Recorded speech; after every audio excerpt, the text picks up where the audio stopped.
Swayam Prabha. Digital India. Educated India.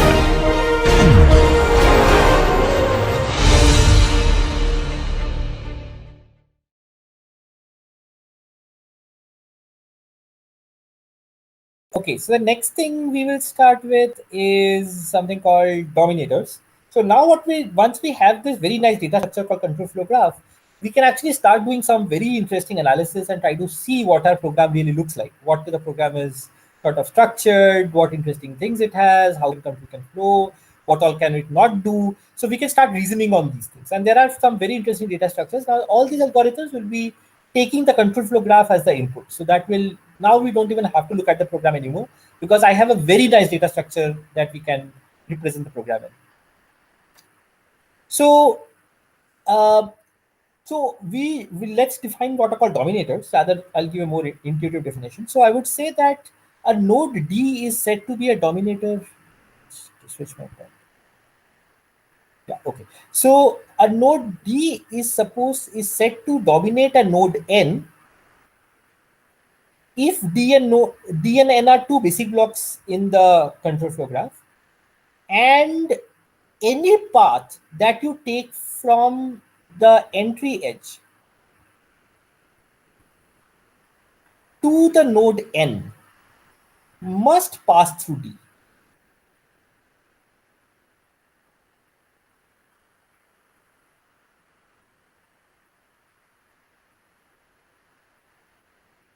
So there is no way to escape D before you reach N.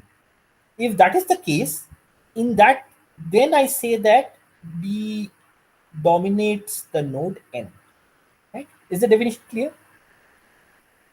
So I'm trying to list out all paths from the entry edge to the node D, and if there is, entry edge to the node N, the entry basic block to the nth basic block.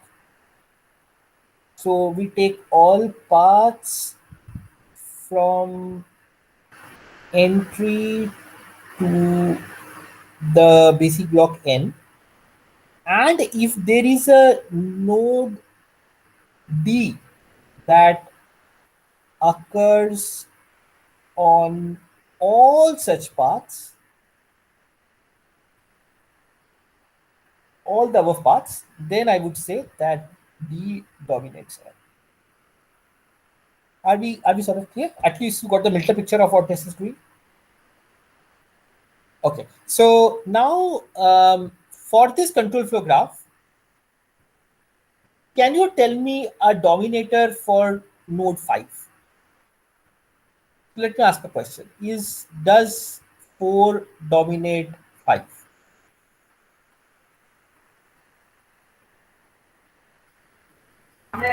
No, maybe. Why no? Because path from 3 to 5 is not yet covered. Exactly. So then, because there is a path like this also, so that does not include 4. So can you tell me one basic block which is a dominator for 5? Node 2. Node 2, excellent. Node 2 surely will execute. Will have to be there for every path. What about, can you tell me a node which dominates every other node in the basic block, in the control flow graph? Is there a node which is a dominator for every other node? Node 1. Node 1, exactly, the entry node. The entry node is a node which will surely dominate every other node, right? So this is the whole story about dominators. Now this dominator relationship is reflexive, antisymmetric, and transitive. So it's a partial order. Let me not get into the details because I'm sort of running out of time. I would like to cover some more material. And the dominators on a node N appear in a linear order by the domination relation. Right? So anyway, you can go back and try to prove these statements yourself. Just try to prove why is this a partial order and why does this statement, they are very easy proof. They are actually not difficult at all. Very simple graph theoretic proofs. Nothing. Let me just skip the proof. Now there is this definition called the immediate dominator. Now, if I take my dominators and any node which is So like as it says that the dominator of a node is, so what does this statement even mean? Let us try to understand this statement. So the dominators of a node n appear in a linear order. So what it means is that if I take a node n and I collect the set of all dominators it has, then like if it has dominators a, b, c, d, and so on, then I can actually chain them up in some way where I can say A dominates, C dominates, B dominates, D dominates N. So there will be an exactly one way of putting this together in one chain. So there is going to be a like a one sequence in which you can line them up by this partial order, by the dominance partial order. Right. So now for every node, right, I can find out what is the closest dominator to this. Like for example, I have dominator D, then I can always find out that this particular for node N, the D is the closest dominator. B is also a dominator, but to reach B, I have to first go through the dominator D, only then can I reach B. C is also dominator, but then I have to go through B, D, then only I can reach C. Right now, because I have things, so it's not that you do not have other nodes in between. So you can think of this as a path. So this linear order as a path, and then this A, B, C, D, and N appear on this path. Now what is going to happen is, if you try to draw the mental picture, what could happen is that you could have other paths going from A to N, or the entry to N. But then these paths will, no matter which path you take, they will always go through these nodes. Right? This is the mental picture to put in mind. And now there is a node D which is closest to N among all its dominators.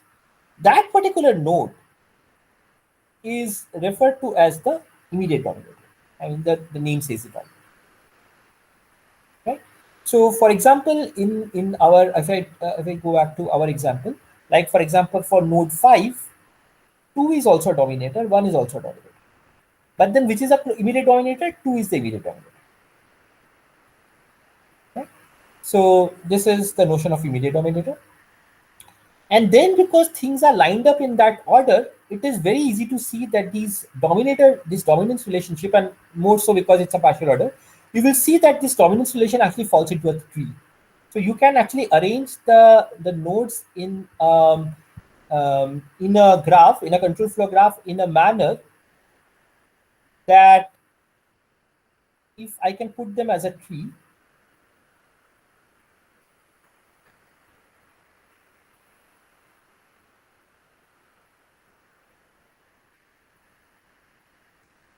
and these edges define the dominance relation. So essentially it says that D is the immediate dominator of H and A is the immediate dominator of D, right? And the set of dominator, how do you get the set of dominators of H? You just walk through the edges in the tree and you will get this set, which is nothing but the set A column. So it's now, if you represent your dominators in this tree, which is called the dominator tree, in that case, it is very easy to like find out a dominator of any node, right? All you need to do is you need to locate that particular node in the tree and walk up till you hit the entry node. And all the nodes you encounter in between are going to be dominators. And it is now very clear that these nodes are going to be in a linear order, because from any node to the root in a tree, there is exactly one path. There cannot be multiple paths. Right. So now once you have this dominator tree, this dominator tree is a very important data structure that very crisply captures the dominance information in a control flow graph. So now if I want to construct the dominators of this particular control flow graph, can you tell me what would the tree look like? So I will have 1 is the entry node, so 1 will be there. So what will be the successor of 1 in the dominator tree?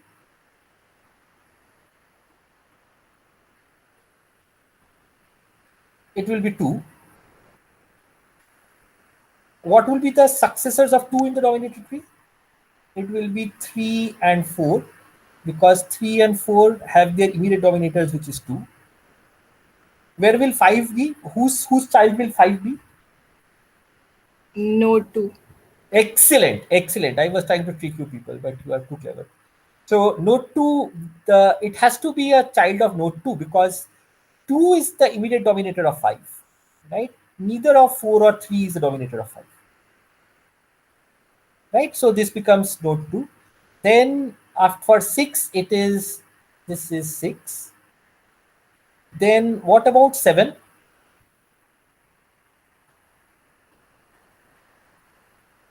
Where should I place 7? Node 4. Exactly. This has to be node 4. And then 8 will be of this. So this is our dominator. Excellent. And then, as I said, I can collect the dominators very easily once I have this dominator. So, so how do I calculate these dominators? The algorithm to calculate these dominators is something called a fixed point computation. It involves something called fixed point computation. The idea is that for all nodes, you set the dominators to initially all the set of nodes in the control flow graph. And then what you do is you do this update. You say, now this is a fact, right? So if you have a dominator of a node n, that will surely contain itself, right? By definition. So n is a dominator of itself, right? Because you have to go through it before you can reach the entry. And there is one fact, right? So if I have a node n and I have multiple predecessors of the node n, let's say P1, P2, right? And I have paths going from P1 to entry node and P2 to entry node. The path could be intersecting or be disjoint. So there can be multiple paths, of course. Now, what are going to be my dominators of n? Can you tell me that?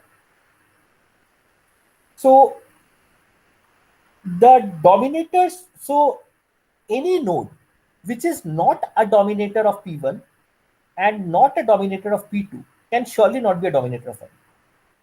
That is very clear, right? Because if there is a node which is not a dominator of P1 but is a dominator of n, what does it mean, right? It means that there is some node like this which is sitting out somewhere there, and it is not a dominator of P1. It means that there is a path where I can escape this particular thing and reach P1. That is why it is not a dominator of P1. If there is such a node exists that is not a dominator of P1, this node can surely not be a dominator of n, right? Because I can always show you this path, right? I can always construct this path which goes like this and then takes this edge, which does not include this node. And then that cannot be a dominator of n. That is very clear. So then for something to be a dominator of n, it must be a dominator of P1 or it must be a dominator of P2. Now the question is that between P1 and P2, if there is a node that is a dominator of P1 but not a dominator of P2, in that case I can always construct a path through the other node, right? So let's say I have a node C1 and then I have a node C2. So let us say I have a node C1 which is a dominator of P1 but it is not a dominator of P2. So it means that there is a way of coming to all paths to P1 must follow C1, but paths to P2 need not follow C1. So this C1 cannot then be a dominator of n, because I can always show you the other path that does not follow C1 and comes to P2 and then take this edge and say that, see, I can tell you a path, I can give you a path which does not follow C1. So now the final thing to remember is that for something to be a dominator of my node n, it must be a dominator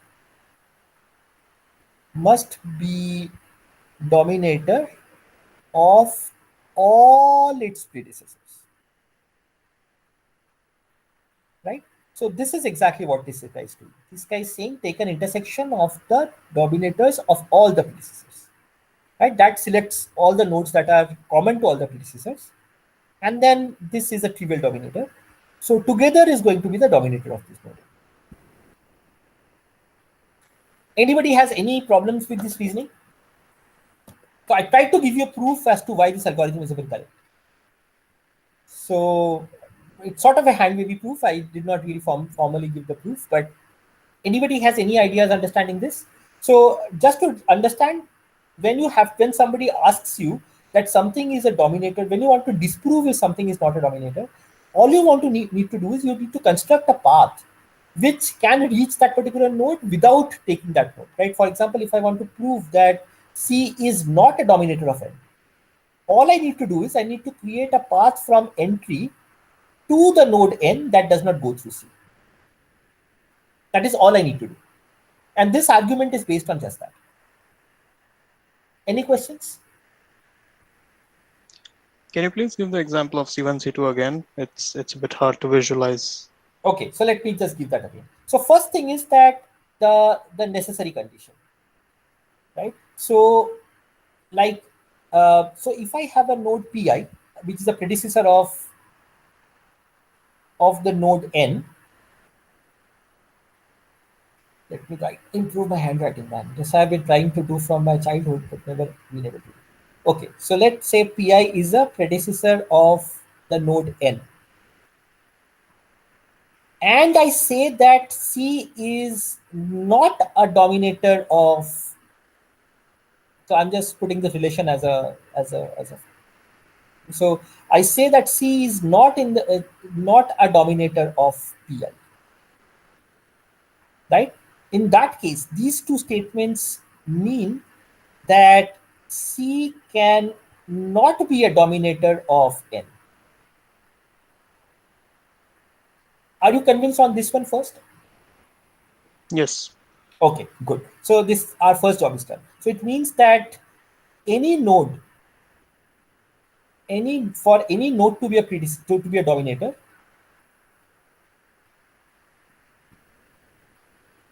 it must be a dominator of at least one of its parents.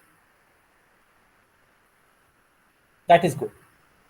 The second thing I'm saying is that if there are two parents of, or let's pick two parents of this node N, if Pi is a dominator of, so Pi and Pj are predecessors of node N, and I say that C is a dominator of Pi,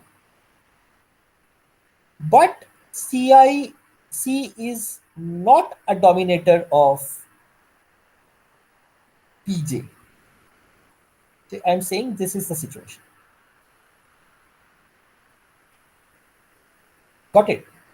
So is it possible that C is a dominator of N? No. Why is that? Because it's not a dominator of Pj.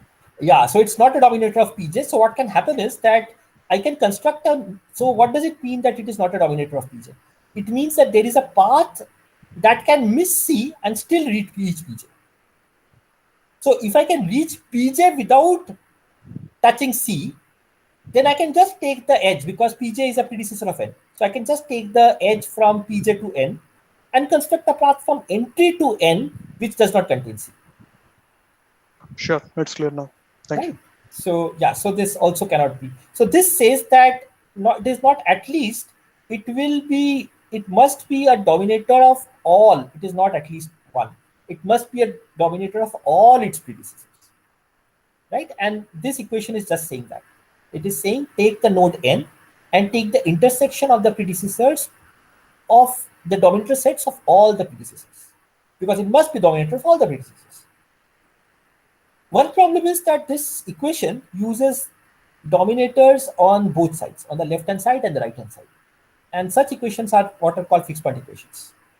And they are generally not easy to, even if they are linear, it's not easy to solve them, because you have the variables occurring on both ends, on the left-hand side and the right-hand side.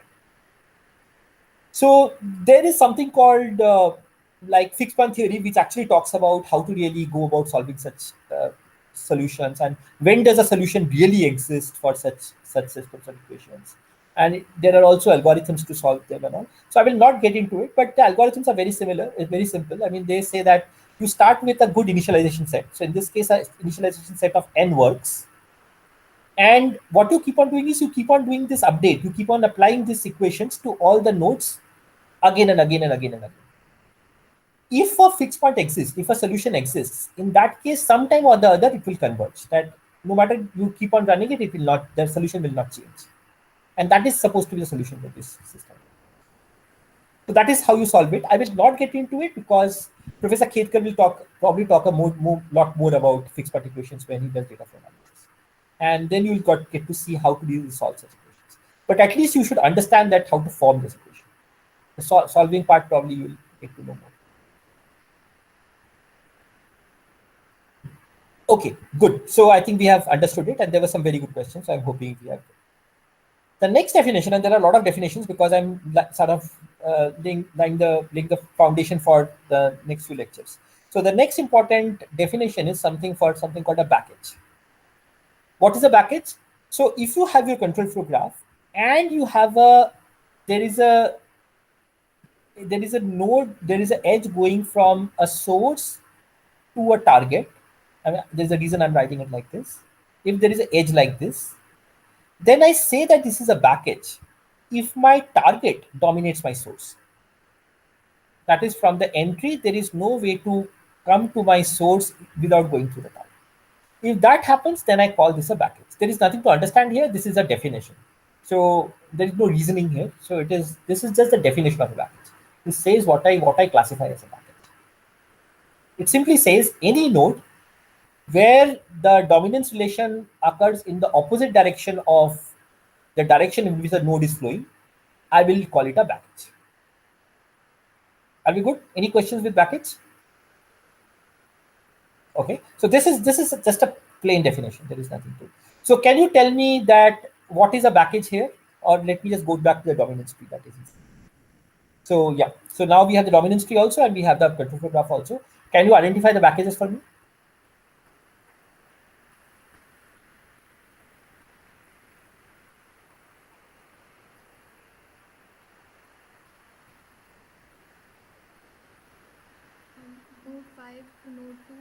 The edge from 5 to 2. 5. So why is the edge from 5 to 2 a package? Because the edge is flowing from 5 to 2, but the dominance relation is flowing from 2 to 5. Right? So that's the package. And the same goes for the edge 6 to 2 also. Right? Because 6 to 2, the dominance relation goes in this direction, while the edge goes in the other direction. The edge goes from 6 to 2, while the dominance relation goes from 2 to 6. Right? That is why these are my two packages. So I have two packages in this case. I have a package which goes from 5 to 2 and another package which goes from 6 to 2. Excellent. Thanks for the answer.